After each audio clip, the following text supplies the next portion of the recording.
ಸಾಕಷ್ಟು ಜನ ಕಾಂಗ್ರೆಸ್ನ ಮಹಾನಾಯಕರುಗಳು ಬಹುಶಃ ನಮ್ಮ ಗ್ಯಾರಂಟಿಗಳು ರಾಜ್ಯದಲ್ಲಿ ವರ್ಕ್ ಆಗ್ತಾ ಇಲ್ಲ ಅಂತ ಕಾಣುತ್ತೆ.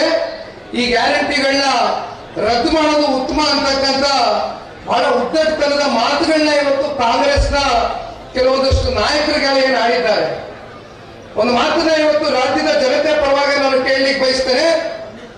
ಇವತ್ತು ಸರ್ಕಾರಗಳು ರಾಜ್ಯದ ಜನತೆಗೆ ಸ್ವಾಭಿಮಾನದಿಂದ ಅವರ ಸ್ವಂತ ಕಾಲ ಮೇಲೆ ನಿಂತು ದುಡಿತಕ್ಕಂಥ ಶಾಶ್ವತವಾದಂತ ಒಂದು ಪರಿಹಾರದ ಒಂದು ಕಾರ್ಯಕ್ರಮಗಳು ಕೊಡಬೇಕು ಹೊರತುಪಡಿಸಿ ಈ ರೀತಿಯಾದಂತ ಕಾರ್ಯಕ್ರಮಗಳು ರಾಜ್ಯದ ಜನತೆ ಎಂದು ಕೂಡ ನಿರೀಕ್ಷೆ ಮಾಡಿರಲಿಲ್ಲ.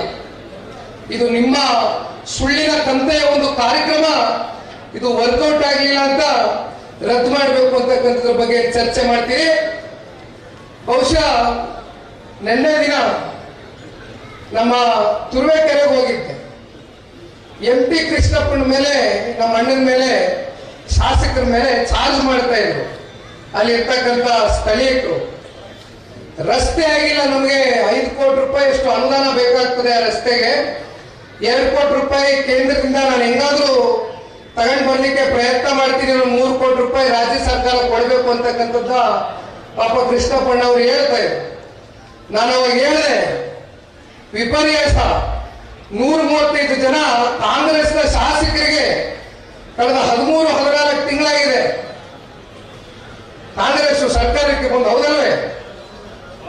ಮೈಕ್ ಬಿಟ್ಟು ಪಕ್ಕದಲ್ಲಿ ಕೂರಿಸ್ಕೊಂಡು ಅವ್ರನ್ನ ಪ್ರಶ್ನೆ ಕೇಳಿ, ಎಷ್ಟು ಜನ ಶಾಸಕರಿಗೆ ಇವತ್ತು 1 ರೂಪಾಯಿ ಬಿಡುಗಾಸ ಏನಾದ್ರು ಅನುದಾನ ಕೊಟ್ಟಿದಾರ? ಕಾಂಗ್ರೆಸ್ನ ಶಾಸಕರಿಗೆ ಇವತ್ತು ಕಾಂಗ್ರೆಸ್ನ ಸರ್ಕಾರದವ್ರಿಗೆ 1 ರೂಪಾಯಿ ಬಿಡುಗಾಸ ಅನುದಾನ ಕೊಡ್ಲಿಕ್ಕೆ ಖಜಾನೆಯಲ್ಲಿ ದುಡ್ಡಿಲ್ಲ. ಅದಕ್ಕೋಸ್ಕರ ಇವತ್ತು ಈ ಗ್ಯಾರಂಟಿಗಳನ್ನ ಮುಂದುವರಿಸಬೇಕಲ್ಲ, ಅದಕ್ಕೆ ಎಲ್ಲ ಬೆಲೆ ಏರಿಕೆಗಳು ಪ್ರಾರಂಭ ಮಾಡಿದ್ದಾರೆ. ಪೆಟ್ರೋಲ್ ಬೆಲೆ ಏರಿಕೆ ಇರ್ಬೋದು, ಹಾಲಿನ ಇವತ್ತು ಪ್ರೋತ್ಸಾಹದ ಬಗ್ಗೆ ಅಶೋಕಣ್ಣ ಅವರು ಮಾತಾಡ್ತಾ ಇದ್ರು. 9 ತಿಂಗಳಾಗಿದೆ ಇವತ್ತು ರೈತಾಪಿ ವರ್ಗದ ತಂದೆ ತಾಯಂದಿರುಗಳು ಪ್ರತಿ ಹಳ್ಳಿನಲ್ಲೂ ಇವತ್ತು ಬದುಕ್ತಾ ಇರ್ತಕ್ಕಂಥದ್ದು. ಇವತ್ತು ಏನು ಹಾಲಿನ ಮೇಲೆ ಇವತ್ತು ಅವಲಂಬಿತರಾಗಿ ಇವತ್ತು ಜೀವನವನ್ನು ಸಾಗಿಸ್ತಾ ಇದ್ದಾರೆ. ಈ ಸರ್ಕಾರಕ್ಕೆ ನಿಜಕ್ಕೂ ಕೂಡ ಏನಾದ್ರೂ ಕಿಂಚಿತ್ತು ರೈತರ ಬಗ್ಗೆ ಕಾಳಜಿ ಅಂತಕ್ಕಂಥದ್ದಿದ್ರೆ 9 ತಿಂಗಳಿಂದ ಹಿಡಿದಿಟ್ಕೊಂಡಿರ್ತಕ್ಕಂಥ ಈ ಒಂದು ಪ್ರೋತ್ಸಾಹ ಧನವನ್ನ ಮೊದಲು ಬಿಡುಗಡೆ ಮಾಡಿ ಅಂತಕ್ಕಂಥದ್ದನ್ನ ಈ ಸಂದರ್ಭದಲ್ಲಿ ನಾವು ಆಗ್ರಹಿಸಲಿಕ್ಕೆ ಇಷ್ಟಪಡ್ತೇವೆ. ಈ ಸರ್ಕಾರ ಬಹುಶಃ ಜಾಸ್ತಿ ದಿನ ಉಳಿಯುತ್ತೆ ಅನ್ನೋ ನಮ್ಗೆ ಗೊತ್ತಿಲ್ಲ. ಈಗಾಗಲೇ ಸಾಕಷ್ಟು 2-3 ದಿನಗಳಿಂದನೂ ಸಾರ್ವಜನಿಕವಾಗಿ ಮುಖ್ಯಮಂತ್ರಿ ಯಾರಾಗಬೇಕು, ಎಷ್ಟು ಜನ ಉಪಮುಖ್ಯಮಂತ್ರಿಗಳಾಗಬೇಕು, ಮುಖ್ಯಮಂತ್ರಿಗಳು ಬದಲಾವಣೆ ಆಗಬೇಕು ಅಂತಕ್ಕಂಥ ಚರ್ಚೆ ಪ್ರಾರಂಭ ಆಗಿದೆ. ಆದರೆ ಈ ಚರ್ಚೆ ಕಾಂಗ್ರೆಸ್ ಪಕ್ಷದವರಿಗೆ ಬಿಡೋಣ, ಇದ್ರ ಬಗ್ಗೆ ನಾವೇನು ಚರ್ಚೆ ಮಾಡ್ತಕ್ಕಂಥದ್ದು ಬೇಡ. ರಾಜ್ಯದ ಜನತೆ ಇವತ್ತು ನಿಮ್ಮ ಮೇಲೆ ಇಟ್ಟಿರ್ತಕ್ಕಂಥ ಒಂದು ವಿಶ್ವಾಸದ ಮೇಲೆ 135 ಜನ ಶಾಸಕರನ್ನ ಗೆಲ್ಲಿಸಿದ್ದೇವೆ.